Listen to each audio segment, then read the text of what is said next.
வங்கதேசத்தில் நிலைமை மோசமடைந்ததால் தற்காலிக அனுமதி கோரியதன் பேரில் ஷேக் ஹசீனா இந்தியா வர அனுமதி வழங்கப்பட்டதாக ராஜ்யசபாவில் அமைச்சர் ஜெய்சங்கர் விளக்கம் அளித்துள்ளார். வங்கதேசத்தில் சட்டம் ஒழுங்கு சீராகும் வரை கண்காணிப்பில் இருப்போம். வங்கதேச அரசுடன் தொடர்ந்து தொடர்பில் இருக்கிறோம் எனவும் ஜெய்சங்கர் தெரிவித்தார்.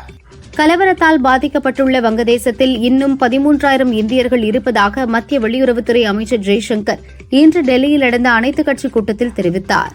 அவர்களை இந்தியா அழைத்து வர வேண்டிய தேவை ஏற்படவில்லை, ஆனாலும் அவர்கள் தொடர்ந்து கண்காணிக்கப்பட்டு வருவதாக கூறினார். வங்கதேசத்தில் ஏற்பட்ட வன்முறையை தொடர்ந்து வெளியுறவுத்துறை அமைச்சர் ஜெய்சங்கர் தலைமையில் டெல்லியில் இன்று அனைத்துக் கட்சி கூட்டம் நடந்தது. இதில் மத்திய அமைச்சர்கள் அமித்ஷா, ராஜ்நாத் சிங், ஜே.பி. நட்டா, லோக்சபா எதிர்க்கட்சித் தலைவர் ராகுல், காங்கிரஸ் தேசிய தலைவர் கார்கே, திமுக சார்பில் டி.ஆர். பாலு ஆகியோர் கலந்து கொண்டனர். வங்கதேச விவகாரத்தில் பாகிஸ்தானுக்கு தொடர்பு உள்ளதா என டெல்லியில் நடந்த அனைத்துக் கட்சி கூட்டத்தில் எதிர்க்கட்சித் தலைவர் ராகுல் கேள்வி எழுப்பினார். அக்கோணத்தில் விசாரணை நடந்து வருகிறது என வெளியுறவு அமைச்சர் ஜெய்சங்கர் பதிலளித்தார். வங்கதேச முன்னாள் பிரதமர் ஷேக் ஹசீனா இனி அரசியலுக்கு வரமாட்டார் என அவரது மகன் சஜீப் வசத் ஜோய் திட்டவட்டமாக கூறியுள்ளார். வங்கதேசத்தில் நிலவி வரும் சம்பவங்களினால் ஷேக் ஹசீனா மிகவும் அதிருப்தியுடன் உள்ளார். ஹசீனா ஆட்சியில்தான் ஏழை நாடாக இருந்த வங்கதேசம் இப்போது வளரும் ஆசிய நாடுகளில் ஒன்றாக உள்ளது என்றும் தெரிவித்தார். வங்கதேசத்தின் தற்போதைய சூழலை உன்னிப்பாக கவனித்து வருவதாக ஐநா பொதுச் செயலாளர் ஆண்டனியோ குட்ரஸின் செய்தித் தொடர்பாளர் பர்ஹான் ஹக் தெரிவித்துள்ளார். அமைதியை நிலைநாட்ட ஒத்துழைக்குமாறு வங்கதேசத்தின் அனைத்து அரசியல் கட்சிகளுக்கும் அழைப்பு விடுத்துள்ளோம் என்றும் கூறியுள்ளார். பாதுகாப்பு உட்பட பல பிரச்சினைகளில் மத்திய அரசும் மேற்கு வங்க அரசும் முரண்பட்டுள்ளன என மத்திய அமைச்சர் அமித்ஷா கூறினார். பல்வேறு மாநிலங்களிலிருந்து வெற்றிகரமான நிர்வாக மாதிரிகளை செயல்படுத்துவதில் பிரதமர் மோடியின் அரசுக்கு எந்த பிரச்சனையும் இல்லை. இருப்பினும் மேற்கு வங்க மாதிரியை செயல்படுத்த எந்த மாநிலமும் விரும்பாது என்று நான் கருதுகிறேன் என்றும் தெரிவித்தார். வயநாடு நிலச்சரிவில் பாதிக்கப்பட்டோரை மீட்கும் பணி 8வது நாளாக தொடர்ந்து நடக்கிறது. நிலச்சரிவில் சிக்கி பலியானோரின் எண்ணிக்கை 405ஆக உயர்ந்துள்ளது. சாலையாற்றில் இருந்து உடல்கள் தொடர்ந்து மீட்கப்பட்டு வருவதால் பலி எண்ணிக்கை உயரும் என அஞ்சப்படுகிறது. வயநாடு சூரல்மலை ஆற்றை ஒட்டி அழகாக காட்சியளித்த சிவன் கோவில் காட்டாற்று வெள்ளத்தில் காணாமல் போனது. தற்பொழுது கோயிலை ஒட்டியிருந்த ஆலமரம் மட்டும் சிவன் கோயில் இருந்ததற்கான அடையாளமாக உள்ளது.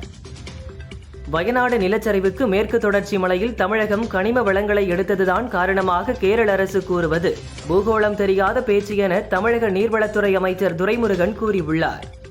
அரசுமுறை பயணமாக பிஜி நாட்டிற்கு சென்றுள்ள ஜனாதிபதி திரௌபதி முர்முவை சுவா ஏர்போர்ட்டில் அந்நாட்டு பிரதமர் சிடிவேன் ரபுகா வரவேற்றார். அந்நாட்டு ராணுவ மரியாதையை ஏற்றுக்கொண்ட முர்மு கலை நிகழ்ச்சிகளை பார்வையிட்டார். பிஜி நாட்டின் பாரம்பரிய வழக்கப்படி முர்முவின் கழுத்தில் வித்தியாசமான மாலை அணிவிக்கப்பட்டது. தொடர்ந்து பெண்கள் அந்நாட்டு பாரம்பரிய நடனமாடி ஜனாதிபதி முர்முவை மகிழ்வித்தனர். வருமானத்திற்கு அதிகமாக சொத்து சேர்த்த வழக்கில் காஞ்சிபுரம் மாநகராட்சி முன்னாள் நகரமைப்பு பிரிவு அலுவலர் ஷியாமலா வீட்டில் லஞ்ச ஒழிப்பு போலீசார் சோதனை நடத்தினர். மகளிர் உரிமை தொகையால் பெண்களின் பொருளாதார சுதந்திரமும் அரசு பஸ்களில் கட்டணமில்லா பயண திட்டத்தின் மூலம் பெண்களின் சமூக பங்களிப்பு அதிகரித்துள்ளதாக மாநில திட்டக்குழுவின் 5வது கூட்டத்தில் முதல்வர் ஸ்டாலின் தெரிவித்தார். வளர்ச்சி என்பது பொருளாதார வளர்ச்சிக்காக மட்டுமல்லாமல் சமூக வளர்ச்சியாக இருக்க வேண்டும். மாநில திட்டக்குழுவின் அறிக்கைதான் திமுகவின் மதிப்பெண் சான்றாகும் என்றார். கோவை மாநகராட்சி மேயராக திமுகவின் ரங்கநாயகி போட்டியின்றி தேர்வானார். ரங்கநாயகியை தவிர வேறு யாரும் வேட்புமனு தாக்கல் செய்யவில்லை. கோவை மாநகராட்சியின் புதிய மேயராக ரங்கநாயகி பொறுப்பேற்றுள்ளார். அவருக்கு அனைவரும் வாழ்த்துக்களை தெரிவித்து வருகின்றனர். அவர் கொடுத்த முதல் பேட்டியில் எது அவசியம், எது அவசரமான பிரச்சினைகள் என்பதை அனைவருடனும் ஆலோசித்து அதற்கான நடவடிக்கைகளை எடுப்பேன். கோவை மக்களின் தேவைகளை பூர்த்தி செய்வேன் என்றார். தமிழகத்தில் ஜவுளி நிறுவன முதலீடுகள் வெளிமாநிலங்களுக்கு செல்லும் நிலை ஏற்பட்டுள்ளது. தொழில் நிறுவனங்கள் எங்கேயே தொழில் துவங்கும் சூழ்நிலையை உருவாக்கி கொடுத்து டெக்ஸ்டைல்ஸ் துறையை தமிழக அரசு காப்பாற்ற வேண்டும் என அதிமுக பொதுச் செயலாளர் பழனிசாமி தனது அறிக்கையில் குறிப்பிட்டுள்ளார்.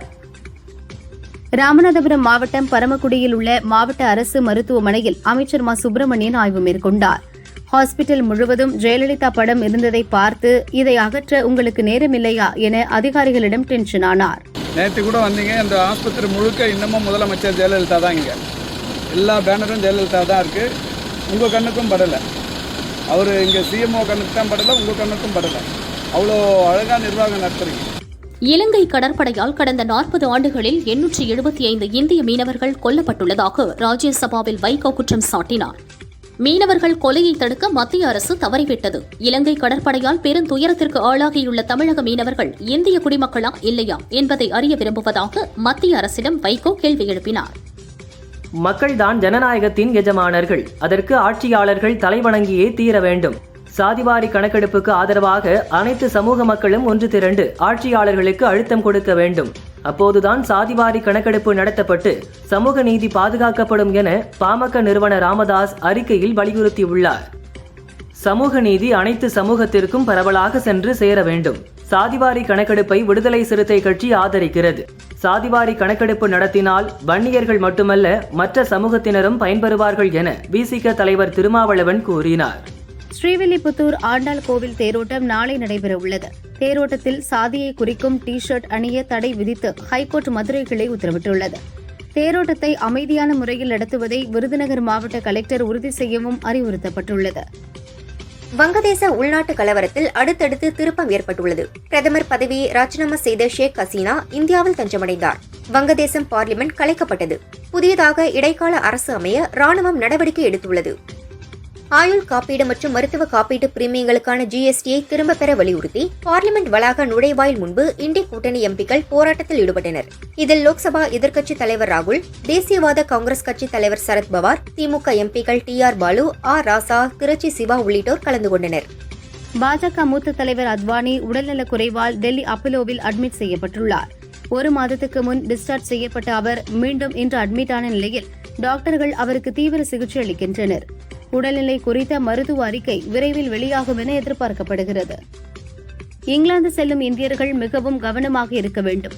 அங்கு ஒரு சில இடங்களில் போராட்டங்கள் நடப்பதால் இங்கிலாந்து செல்வதை தவிர்க்க வேண்டும். லண்டனில் உள்ள இந்திய தூதரகம் இங்கிலாந்தில் நிலைமையை உன்னிப்பாக கவனித்து வருவதாக மத்திய அரசு தெரிவித்துள்ளது. வங்கதேச கலவரம் குறித்து மண்டி தொகுதி பாஜக எம்பி கங்கனா ரணாவத் பதிலளித்துள்ளார். நம்மை சுற்றியுள்ள அனைத்து இஸ்லாமிய குடியரசுகளுக்கும் பாரதம்தான் அசல் தாய்நாடு. வங்கதேச பிரதமர் ஷேக் ஹசீனா இந்தியாவில் பாதுகாப்பாக இருப்பதாக உணர்கிறோம். முஸ்லிம் நாடுகளில் கூட முஸ்லிம்களுக்கு பாதுகாப்பு இல்லை.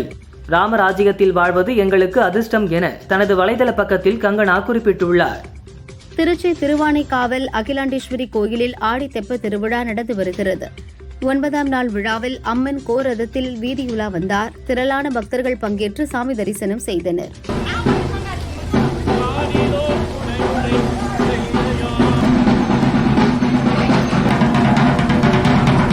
ராமேஸ்வரம் ராமநாத சுவாமி கோவிலில் ஆடி அம்மன் திருக்கல்யாண திருவிழா நடந்து வருகிறது.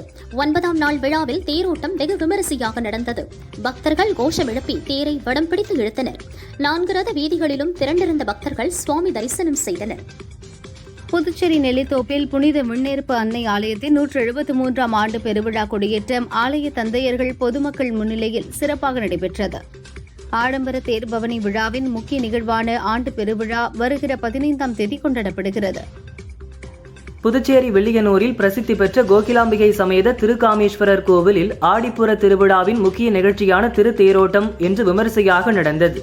ஏராளமான பக்தர்கள் தேரை வடம்பிடித்து இழுத்து சாமி தரிசனம் செய்தனர். அமைச்சர்கள், எதிர்க்கட்சி MLA உள்பட திரளான பக்தர்கள் தேரோட்டத்தில் பங்கேற்றனர். புதுச்சேரி ஜிப்மர் மருத்துவமனையில் தொடர் போராட்டங்கள் நடைபெற்று வருவதால் நோயாளிகள் கடும் சிரமத்திற்கு உள்ளாகி வருகின்றனர் என சட்டசபையில் திமுக உறுப்பினர் சம்பத் குற்றம் சாட்டினார். உடனடியாக அரசு நடவடிக்கை எடுக்க வேண்டும், நோயாளிகளுக்கு சத்தான உணவு கொடுக்க ஜிப்மர் நிர்வாகத்தை வலியுறுத்த வேண்டும் எனவும் கேட்டுக் கொண்டார். கள்ளக்குறிச்சி அதிமுக மாவட்ட செயலாளர் குமரகுரு தன்னை அவரது வீட்டுக்கு அழைத்து கொலைவெறி தாக்குதல் நடத்தியதாக அதிமுக மாவட்ட MGR இளைஞரணி செயலாளர் கிருஷ்ணன் வீடியோ வெளியிட்டுள்ளார். விழுப்புரத்தில் உள்ள தனியார் ஹாஸ்பிட்டலிலிருந்து வீடியோ வெளியிட்டுள்ள கிருஷ்ணன் தன்னை எடப்பாடி பழனிசாமி, CV சண்முகம் ஆகியோர் காப்பாற்ற வேண்டும் என்றும் கோரிக்கை விடுத்துள்ளார். வீடியோ வைரலாகி வருகிறது. நெடுந்தீவு அருகே இலங்கை கடற்படையினரால் கைது செய்யப்பட்ட 19 தமிழக மீனவர்களை ஊர்காவல்துறை நீதிமன்றம் விடுதலை செய்தது. வங்கதேசத்தில் ஏற்பட்டுள்ள பிரச்சினை காரணமாக சென்னையிலிருந்து வங்கதேசம் செல்லும் 3 விமானங்கள் 2 நாட்களாக ரத்து செய்யப்பட்டுள்ளது. வங்கதேசத்தைச் சேர்ந்த 73 வயது முதியவர் புற்றுநோயால் பாதிக்கப்பட்டு அபாய கட்டத்தில் உள்ள மனைவியுடன் சொந்த ஊர் திரும்ப வழியில்லாமல் சென்னை ஏர்போர்ட்டில் தவிக்கிறார். அவருக்கான உதவிகள் செய்யப்படும் என ஆர்வலர்கள் தெரிவித்துள்ளனர். ராமநாதபுரம் மாவட்டம் சத்திரக்குடி அரசு மேம்படுத்தப்பட்ட ஆரம்ப சுகாதார நிலையத்தை அமைச்சர் சுப்பிரமணியன் 14 கிலோமீட்டர் தூரம் நடந்தே சென்று ஆய்வு செய்தார். அந்த ஆரம்ப சுகாதார நிலையத்தில் மகப்பேறு இறப்பு இல்லாமல் ராணிப்பேட்டை மாவட்டத்தில் தமிழ்நாடு வீட்டு வசதி வாரியத்தின் அரசு ஊழியர் வாடகை குடியிருப்பு பகுதியில் 23 குடியிருப்புகளை வாடகைக்கு விடப்பட்டிருப்பதை அறிந்த துறை சார்ந்த அதிகாரிகள் ஆக்கிரமிப்பு குடியிருப்புகளை அகற்றி சீல் வைத்தனர். குடியிருப்புகளை வாடகைக்கு விட்ட நபர்களின் மீது துறை ரீதியான நடவடிக்கை எடுக்கப்படும் என்றும் தெரிவித்தனர். வேலூர் மாவட்டம் காட்பாடி முதல் சென்னை வரையில் 130 கிலோமீட்டர் வேகத்தில் வந்தே பாரத் ரயிலை இயக்க மத்திய அரசு திட்டமிட்டுள்ளது. அதற்கான சோதனை ஓட்டம் சென்னையில் இருந்து காலை 10:30 மணிக்கு துவங்கியது. நில மோசடி வழக்கில் கைதாகி ஜாமீனில் விடுவிக்கப்பட்ட முன்னாள் அமைச்சர் விஜயபாஸ்கரை வரவேற்க திருச்சி மத்திய சிறை வாசலில் 25க்கும் மேற்பட்ட வக்கீல்கள் அனுமதிக்கப்பட்டிருந்தனர். இந்த விதிமீறல் தொடர்பாக அன்று பணியில் இருந்த சிறைத்துறை ஏட்டு கணேஷ்குமார் சஸ்பெண்ட் செய்யப்பட்டார். காளிமுத்து, சக்திவேல், அசாருதீன் ஆகிய 3 காவலர்களுக்கு விளக்கம் கேட்டு நோட்டீஸ் அனுப்பப்பட்டுள்ளது. கோவைக்கு நிறைய திட்டங்களை செயல்படுத்த வேண்டும் என முதல்வர் உத்தரவிட்டுள்ளார். பில்லூர் குடிநீர் திட்டத்தின் கீழ் 24 மணி நேரமும் குடிநீர் கிடைக்கும் வகையில் மேல்நிலை நீர்த்தேக்க தொட்டி கட்டப்பட்டு வருகிறது. வார்டு பிரச்சினைகள் குறித்த குறைகளுக்கு தீர்வு காணப்படும். மாநகராட்சி பணியை சிறப்பாக செயல்படுத்த நாங்களும் துணையாக இருப்போம் என அமைச்சர் KN நேரு தெரிவித்தார். தமிழகம் முழுவதும் ஜூன் 10ஆம் தேதி பள்ளிகள் திறக்கப்பட்டு இன்னும் முழுமையாக சீருடை வழங்கப்படவில்லை. இதுகுறித்து விளக்கமளித்த அமைச்சர் கீதா ஜீவன், ஆகஸ்ட் மாத இறுதிக்குள் பள்ளி மாணவ மாணவிகளுக்கு 4 செட்டு புதிய யூனிஃபார்ம் வழங்கப்படும். மாணவ மாணவிகளுக்கு என தனித்தனியாக அளவெடுத்து தைப்பதால் சீருடை வழங்குவதில் தாமதம் ஏற்பட்டுள்ளது என தெரிவித்தார். தென்காசி மற்றும் கடையநல்லூர் பகுதியில் உள்ள பள்ளிகளில் அமைச்சர் அன்பில் மகேஷ் ஆய்வு மேற்கொண்டார். இந்த ஆய்வில் மாவட்ட கலெக்டர் கமல் கிஷோர் பங்கேற்கவில்லை. அமைச்சரின் வருகை குறித்து கலெக்டர் அலுவலகத்துக்கும் அரசு அதிகாரிகளுக்கும் தகவல் தெரிவிக்காததால் அவர்கள் பங்கேற்கவில்லை என கூறப்படுகிறது. விளை நிலங்களை சேதப்படுத்தி விவசாயிகளுக்கு இழப்பை ஏற்படுத்தும் பாகுபலி யானையை வேறு வனத்திற்கு அனுப்ப வேண்டும் என தமிழக விவசாயிகள் சங்கத்தினர் ஆர்ப்பாட்டத்தில் ஈடுபட்டுள்ளனர். வனத்துறையை கண்டித்து கோஷங்களை எழுப்பினர். வனச்சரக அலுவலரை சந்தித்து யானையை விரட்ட வலியுறுத்தினர். புதுச்சேரி IRBN காவல் துணை உதவி ஆய்வாளராக பணியாற்றி வரும் சந்திரன் என்பவருக்கு உயர் அதிகாரிகள் தொடர் நெருக்கடி கொடுப்பதாக புகார் எழுந்துள்ளது. இதனால் மனவேதனை அடைந்த அவரது மனைவி ஆர்த்தீஸ்வரி DGP அலுவலகத்தின் முன்னால் அமர்ந்து தர்ணா போராட்டத்தில் ஈடுபட்டார். புதுச்சேரிக்கு கவர்னராக நியமிக்கப்பட்டுள்ள கைலாசநாதர் நாளை காலை 11:20 மணிக்கு கவர்னர் மாளிகையில் நடைபெறும் பதவியேற்பு விழாவில் பொறுப்பேற்க உள்ளார். இதையொட்டி இன்று புதுச்சேரி வந்த கைலாசநாதரை முதல்வர் ரங்கசாமி, சபாநாயகர் செல்வம், அமைச்சர்கள், சட்டமன்ற உறுப்பினர்கள் மற்றும் அரசு உயர் அதிகாரிகள் பூங்கொத்து கொடுத்து வரவேற்றனர். கடலூர் மாவட்டம் சிதம்பரத்தில் புதிதாக 17 அரசு பஸ்கள் பல ஊர்களுக்கு வேளாண் துறை அமைச்சர் MRK பன்னீர்செல்வம் கொடியசைத்து துவக்கி வைத்தார். குறிஞ்சிப்பாடி, கடலூர், சென்னை, ஸ்ரீமுஷ்ணம், சேலம், பரங்கிப்பேட்டை மற்றும் கிராமப்புற பகுதிகள் என புதிதாக 17 வழித்தடங்களுக்கு பஸ் சேவை துவக்கி வைக்கப்பட்டுள்ளது.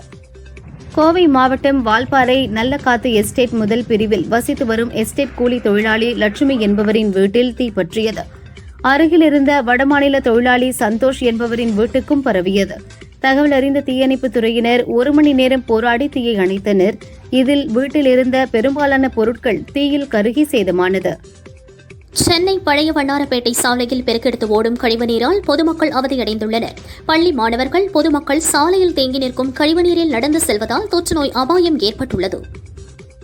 போக்குவரத்து விதிமீறல் அபராத தொகை உயர்த்தியுள்ளதால் சென்னையில் 90% வாகன ஓட்டிகள் ஹெல்மெட் அணிந்து செல்வதாகவும் இதனால் போக்குவரத்து விதிமீறல்கள் குறைந்துள்ளதாகவும் சென்னை போக்குவரத்து காவல் கூடுதல் ஆணையர் சுதாகர் தெரிவித்துள்ளார்.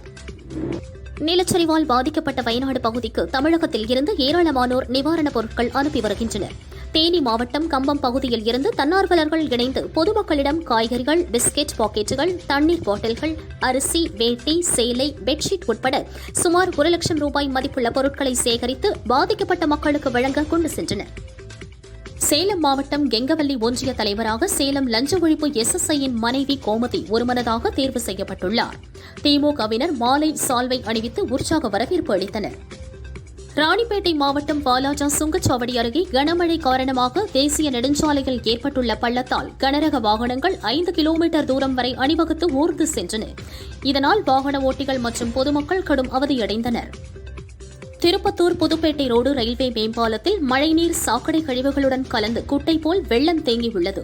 இந்நிலையில் இவ்வழியாக செல்லும் பள்ளி மாணவர்கள் மிகுந்த சிரமத்திற்கு உள்ளாகி வருகின்றனர். மேம்பாலத்தின் கீழ் செல்லும் வாகனங்கள் தண்ணீரில் பாதி வழியிலேயே நிற்கும் நிலையும் ஏற்படுகிறது. திருப்பத்தூரில் நக்சலைட்டுகளால் உயிரிழந்த 4 காவலர்களுக்கு திருப்பத்தூர் நகர காவல் நிலையத்தில் கட்டப்பட்டுள்ள மணிமண்டபத்தில் 44ஆம் ஆண்டு வீர வணக்கம் நாள் அனுசரிக்கப்பட்டது. காவல்துறை முன்னாள் தலைவர் துக்கையாண்டி மற்றும் Tirupattur collector Tharpagaraj, SP Albert John மற்றும் காவல்துறை அதிகாரிகள் கலந்து கொண்டு நினைவிடத்தில் மலர் வளையம் வைத்து அஞ்சலி செலுத்தினர். ராணிப்பேட்டை மாவட்டம் வாலாஜா நகராட்சிக்குட்பட்ட தேவதானம் சாலையில் முறையான கழிவுநீர் கால்வாய் இல்லாததால் வீடுகளிலிருந்து வெளியேற்றப்படும் கழிவுநீரானது குளம் போல் தேங்கியுள்ளது.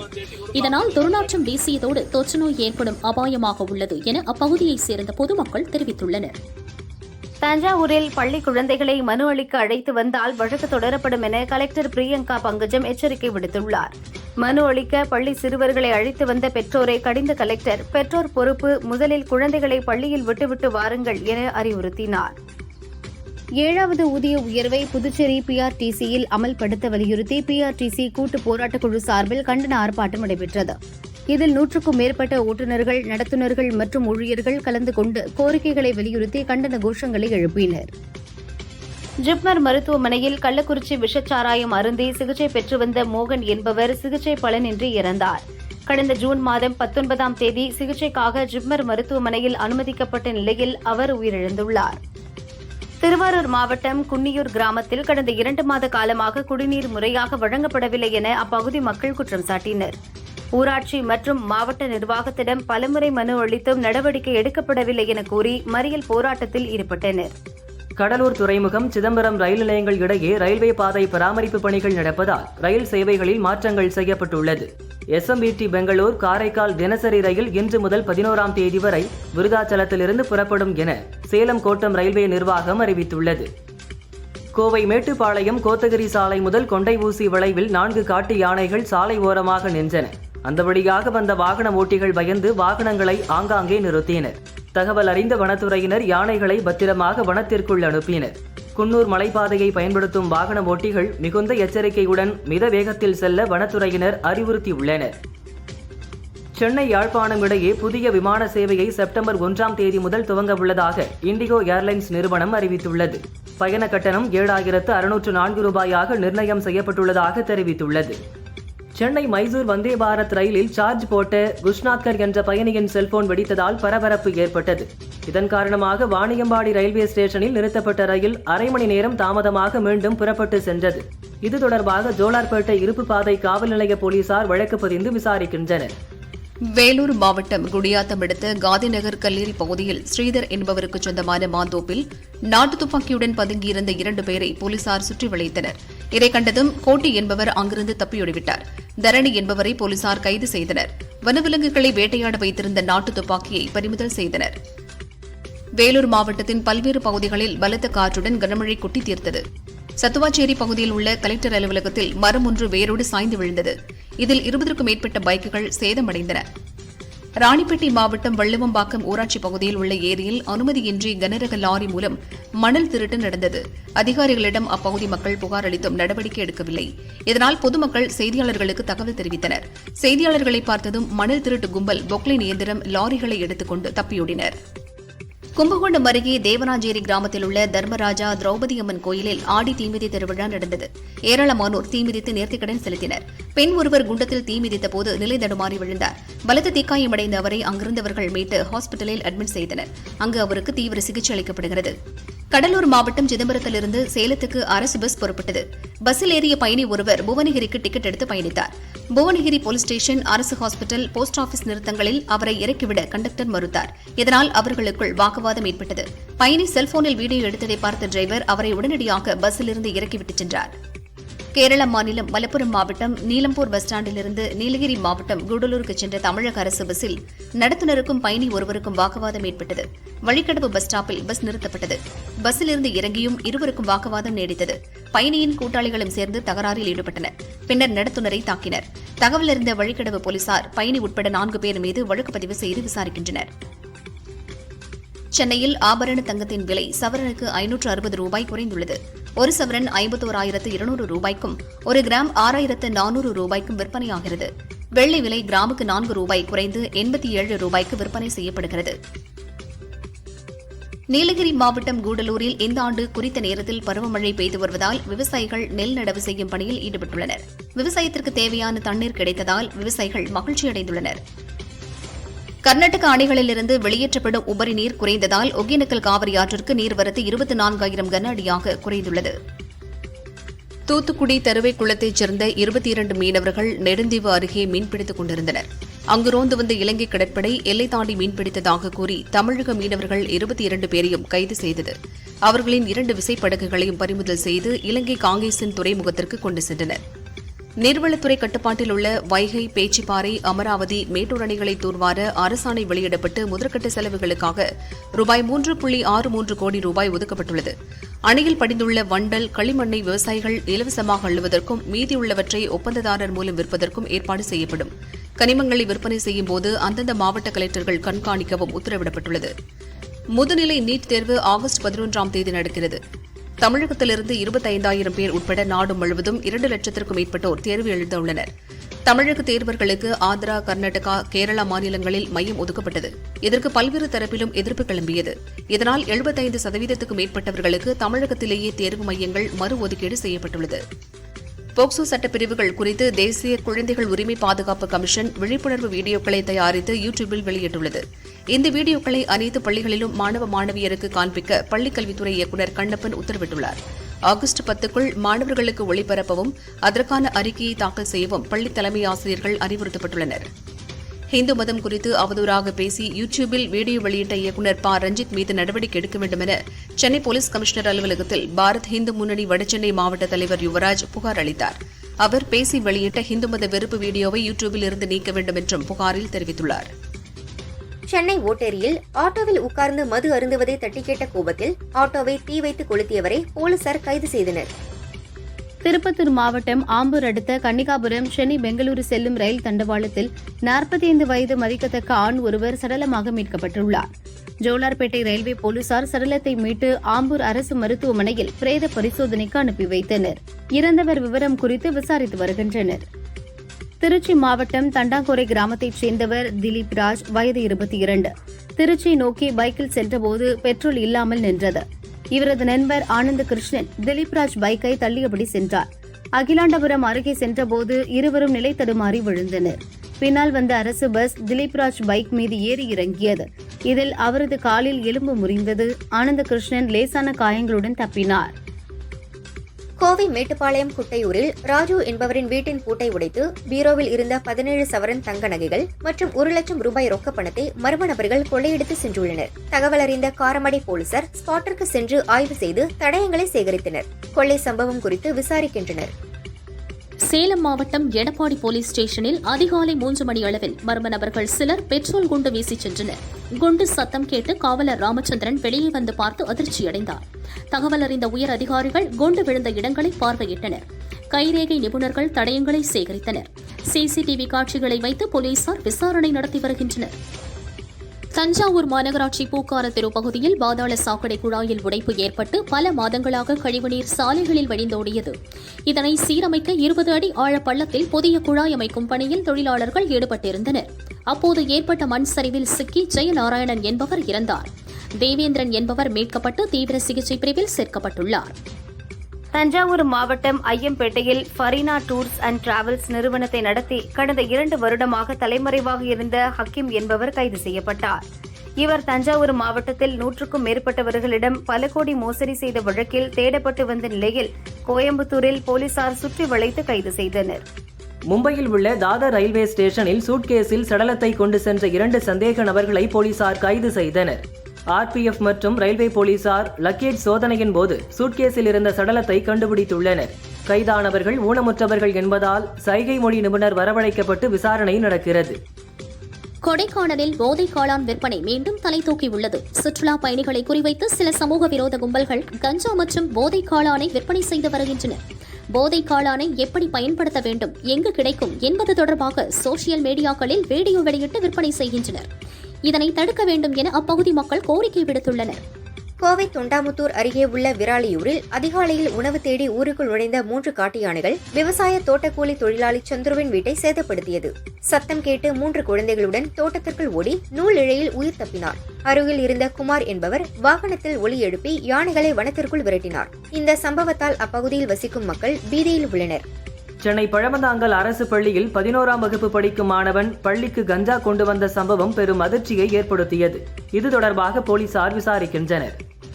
நெல்லை மாவட்டம் நாங்குநேரி அருகே வாகன சோதனையின் போது காரில் கடத்தி செல்லப்பட்ட 75 லட்சம் ரூபாய் கள்ள நோட்டுகளை போலீசார் பறிமுதல் செய்துள்ளனர். கள்ள நோட்டுகளை கடத்திய வழக்கில் 4 நபர்களை கைது செய்து விசாரித்து வருகின்றனர். கடலூர் மாவட்டம் நெய்வேலி NLC சுரங்கம் 1Aயில் வடலூர் பகுதியைச் சேர்ந்த குழந்தைவேலு என்ற ஒப்பந்த தொழிலாளி வேலை பார்த்து வந்தார். சுரங்கத்தில் உள்ள கனரக வாகனம் ஒன்று குழந்தைவேலு மீது ஏறி இறங்கியது. இதில் அவர் ஸ்பாட்டிலேயே பலியானார். அமெரிக்காவில் அதிபர் தேர்தல் நவம்பர் மாதம் நடைபெற உள்ள நிலையில் ஆளுங்கட்சியின் அதிபர் வேட்பாளராக கமலா ஹாரிஸ் அதிகாரப்பூர்வமாக அறிவிக்கப்பட்டுள்ளார். இதன் மூலம் அமெரிக்க அதிபர் பதவிக்கு போட்டியிடும் இந்திய வம்சாவளியைச் சேர்ந்த முதல் பெண்மணி என்ற பெருமையை அவர் பெற்றுள்ளார். வங்கதேசத்தில் இடஒதுக்கீடு விவகாரத்தில் ஷேக் ஹசீனாவிற்கு எதிராக வெடித்த போராட்டம் கலவரமாக மாறியது.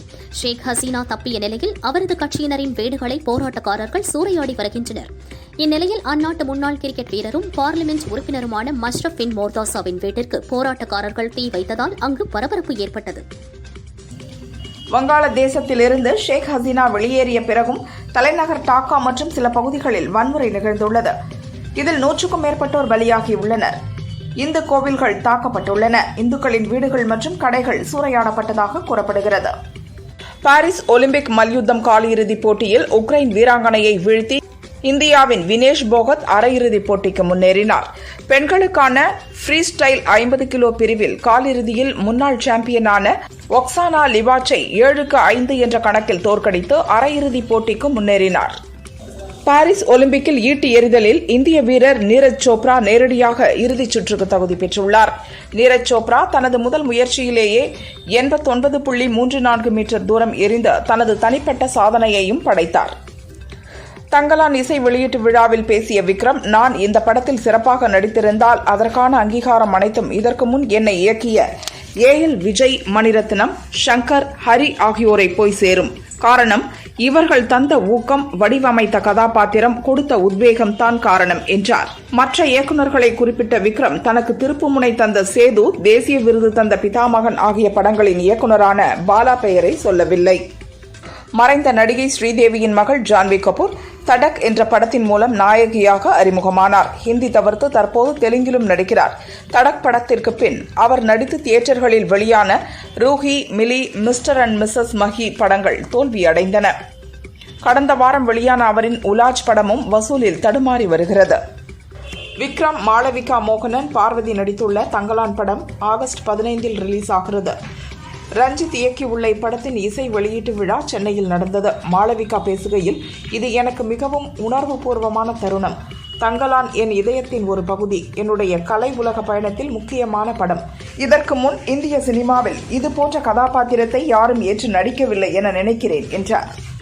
கோட் படத்தில் நடித்துள்ள விஜய் இன்னும் ஒரு படத்துடன் சினிமாவிற்கு முழுக்கு போட்டுவிட்டு அரசியலில் பயணிக்க உள்ளார்.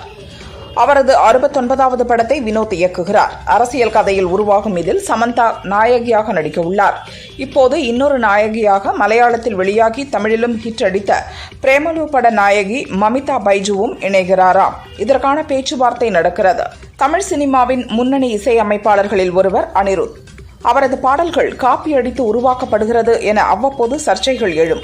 தற்போது அவரது இசையில் உருவாகி வரும் தேவரா படத்தில் இருந்து சுட்டாமல்லே என்ற பாடல் வெளியானது.